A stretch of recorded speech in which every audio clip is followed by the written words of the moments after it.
Good morning and welcome. It's Tuesday, March the 3rd. Donald Trump is warning worse is yet to come in Iran. Retaliatory strikes have spread across the region, including a drone attack against the US embassy in Riyadh. And the economic fallout, which matters most immediately today, looks much more grave than it did this time 24 hours ago.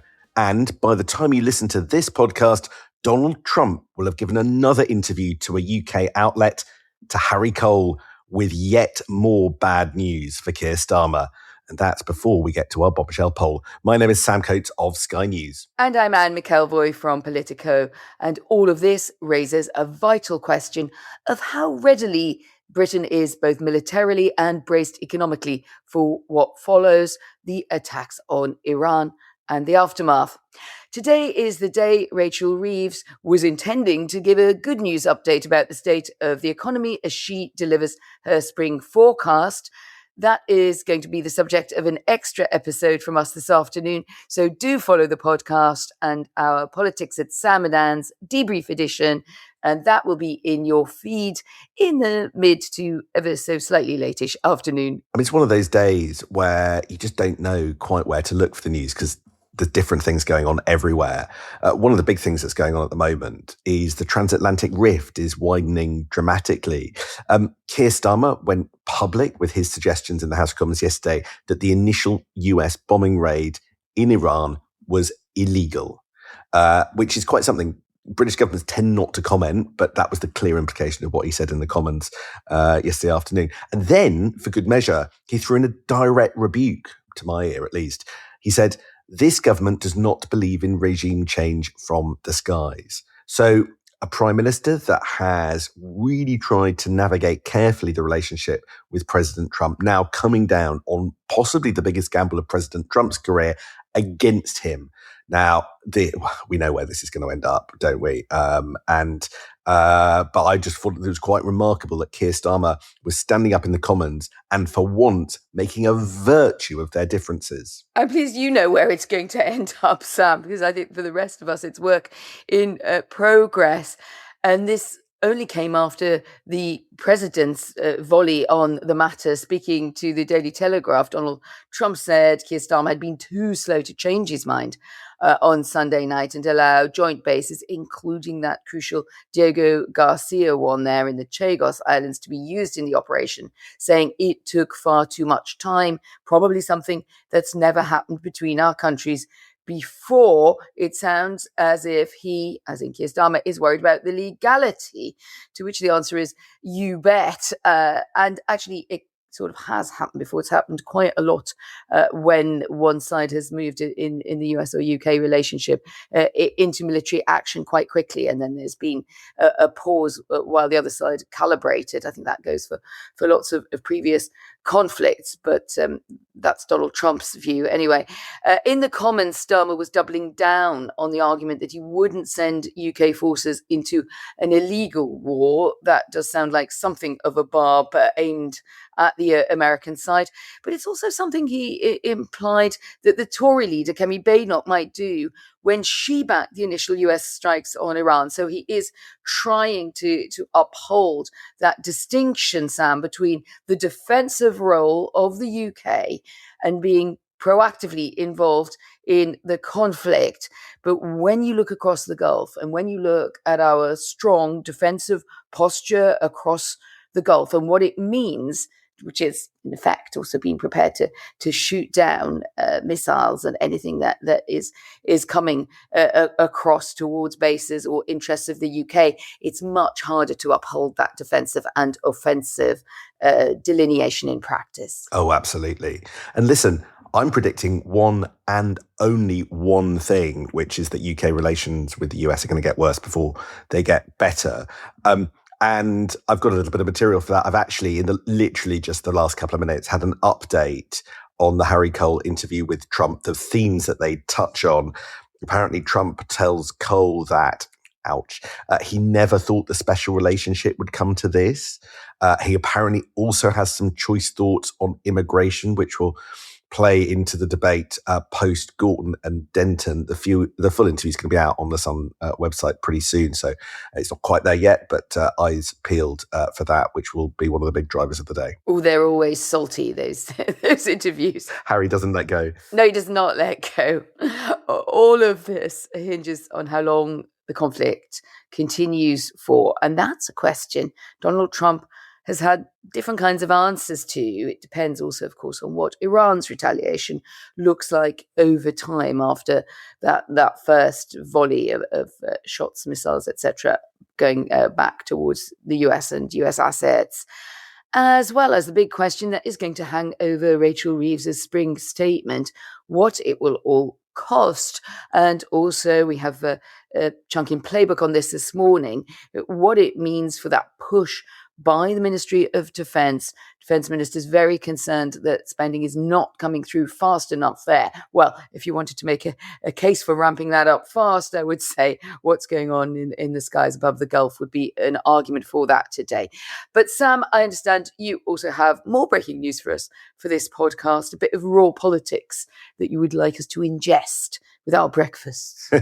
It's one of those things where I know there's so much else going on, but this one is just quite striking, so I think it's inescapable. And it's Tuesday, so it's the Sky Times YouGov voting intention poll. And this week, the Green Party has leapfrogged Labour into second place in what I think will ricochet around Westminster and is a sensational result. The Greens are up 4 points to 21%.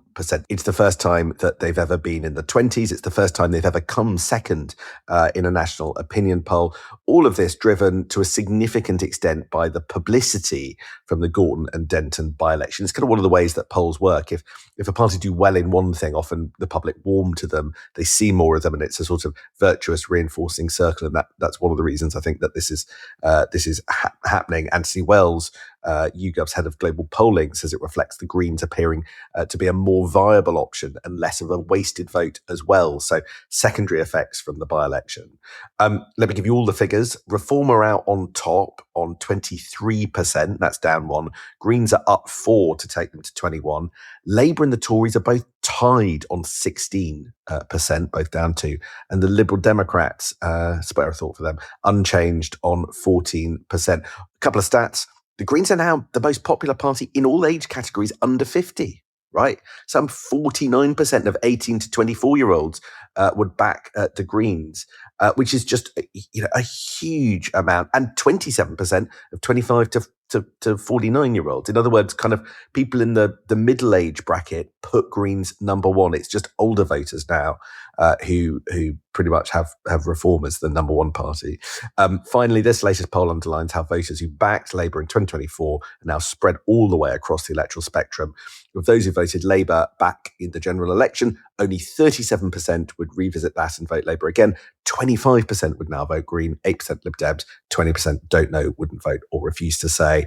It's painful for Labour. It also looks a bit like results you get across the German political landscape, just without the proportional system to build governments out of it. I'm just very struck by that when you read out those figures, Sam, and show the scrapping over those votes from 2024 and just how they've scattered everywhere across the ideological spectrum.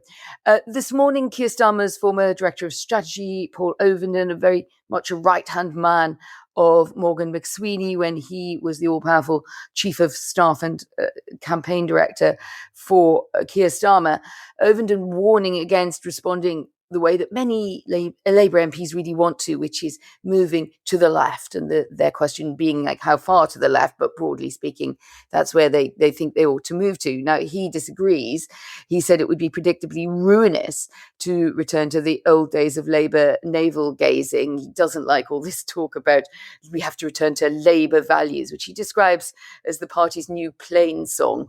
I think it's a great line, and says that if it does this, Labour will become one of the guilty actors in a modern era of decline. And he's highlighting their potential pushback against migration reforms. We know we're going to hear from Shabana Mahmood, the Home Secretary, this week on that. So he seems to be getting his retaliation in there first, does Paul Ovenden. It is good to acknowledge that when Keir Starmer talked to the PLP last night, he did strike, Sam, quite a conciliatory tone. My colleague Andrew MacDonald has a good line on all of this and the reporting from last night, saying that he didn't want to get stuck slagging off the Greens, talking about sectarian politics, which was one of the charges in the aftermath of Gorton and Denton. So overall, I think he wanted to signal that he was open to rapprochement with the Greens, and hearing what Green-inclined voters now have to say might also be a reason why he goes pretty legalistic and cautious on Iran, despite some criticism across the political spectrum. Perhaps that's what those more progressive inclined voters want to hear, that he's not going to run in and quotes, do another Iraq, close quotes. That's interesting. I was talking to a Labour MP who'd been at least a bit of the PLP meeting, and they said Keir Starmer was fine, sort of steady as she goes. Oh, that good. I'd underestimated just how upset Labour MPs were by the note that Keir Starmer sent out on Friday after the Gorton and Denton by-election loss. The decision in that piece of literature to sort of shuffle some of the blame onto George Galloway kind of raised eyebrows, and people thought that was a sort of didn't show a deft handling of the moment. And anyway, this was much more back to steady but unexceptional in terms of political handling.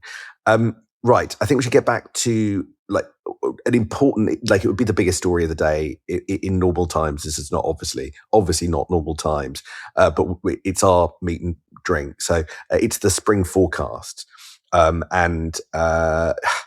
First thing to say is you might be noticed we're calling it the spring forecast, not the spring statement, which is what we had last year. The Treasury are doing that. And the reason the Treasury are doing that is to signal bluntly that it's altogether a more boring event, that there's no policy announcements going with the forecast that's released by the Office for Budget Responsibility. It's important because it's one of our 2 OBR updates of the year. So we get a very good kind of health check on the economy, and we don't get those that often.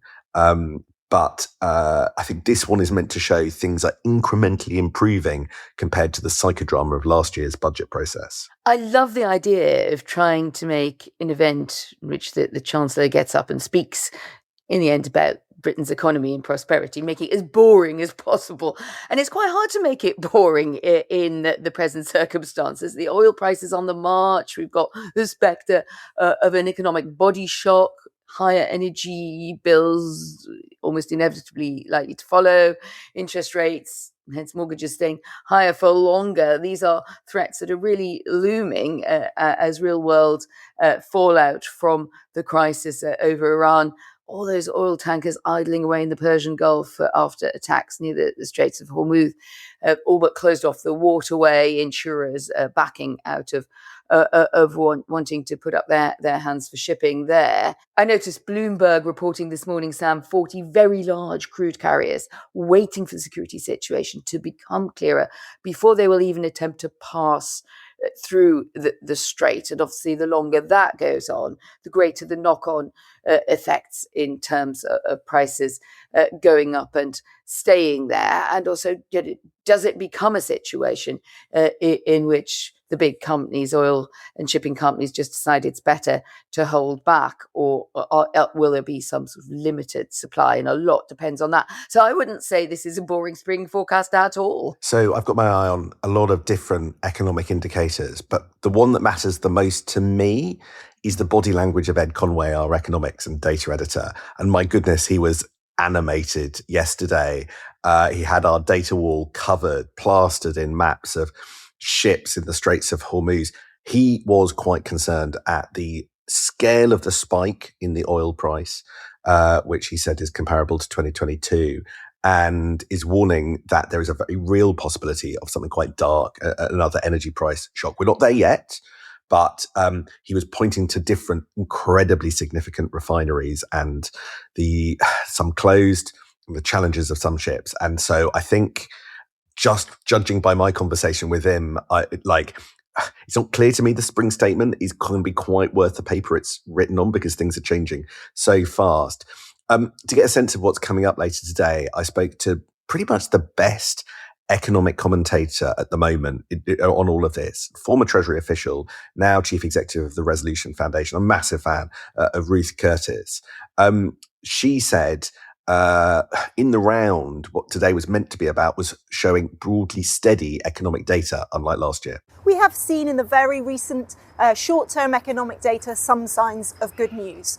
But I don't think it means that the government should be aiming for boring. I think they should be aiming for better than boring. And I thought I'd just check back in with her on one of our favourite 2025 topics on this podcast, headroom. It's not formally assessed in the spring forecast, but you will be able to work it out.